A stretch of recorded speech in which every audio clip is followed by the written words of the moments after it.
हर साल नए आविष्कारों के लिए हजारों पेटेंट इस उम्मीद में दिए जाते हैं कि वे अपने इन्वेंटर्स को अमीर बनाएंगे और दुनिया को बदल देंगे। कई सालों से नई इन्वेंशन ने होम अप्लायंसेस से लेकर कंप्यूटर तक लाखों लोगों के जीवन को आसान बना दिया है। कुछ ऐसे अनगिनत आविष्कार भी किए गए हैं जो सिर्फ फिजूल ही नहीं, साथ में खतरनाक भी थे। इस वीडियो में आपको ऐसे अजीब क्रिएशन के बारे में बताने जा रहा हूँ जिनका पर्पस मनोरंजन के अलावा और कोई यूज नहीं था।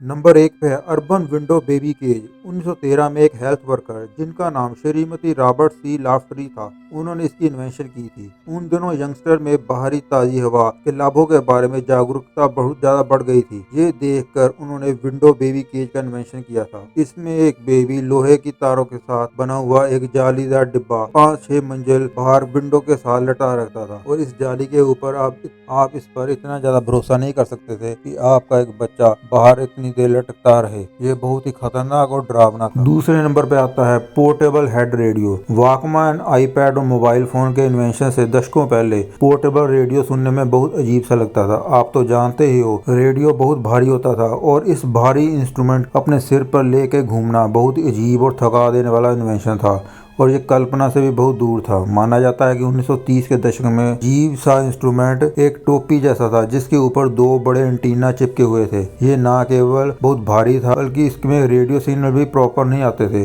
1955 में ट्रांजिस्टर रेडियो के आविष्कार के बाद तो इसमें क्रांति ही आ गई थी। नंबर 3 पे है मास शेविंग मशीन।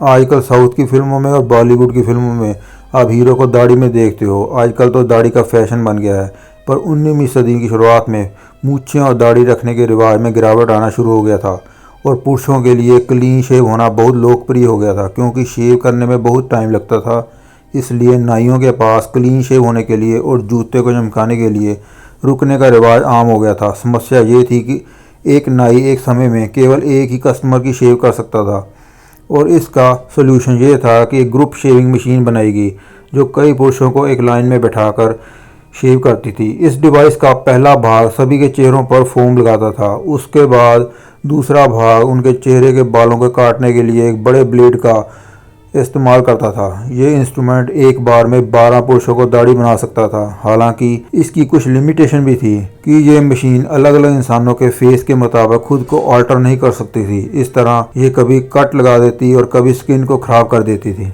चौथा और आखिरी है चेहरे का दस्ताना। 20वीं शताब्दी के अंत में अमेरिका में ये अजीब सा मुखौटा बनाया गया। इस भयानक दिखने वाले मुखौटे का नाम था चेहरे का दस्ताना। इसको स्किन में सुधार लाने के लिए बनाया गया। ये इन्वेंशन किसी खौफनाक हॉरर फिल्म के भूत के मास्क से कुछ मिलता जुलता था। मेडिकल पर्पज के लिए डिजाइन किया गया ये दस्ताना मैडम हेलेन एम राउली ने बनाया था। ये मास्क मूल रूप से फ्लेक्सिबल इंडियन रबर से बनाया गया था और इसको रात भर पहना जाता था। इसके पीछे का ये विज्ञान था कि मास्क पसीने की हेल्प के साथ स्किन के पोर्स को खोलने की कोशिश करता है। वैसे तो मास्क बहुत पॉपुलर हो गए थे, लेकिन चिंता की बात ये थी कि इसमें एस्बेस्टॉस, सल्फर और लेड जैसे मटेरियल को यूज किया गया था जो इसको बहुत खतरनाक बना देते थे और स्किन की समस्या को ठीक करने के बजाय और बढ़ा देते थे।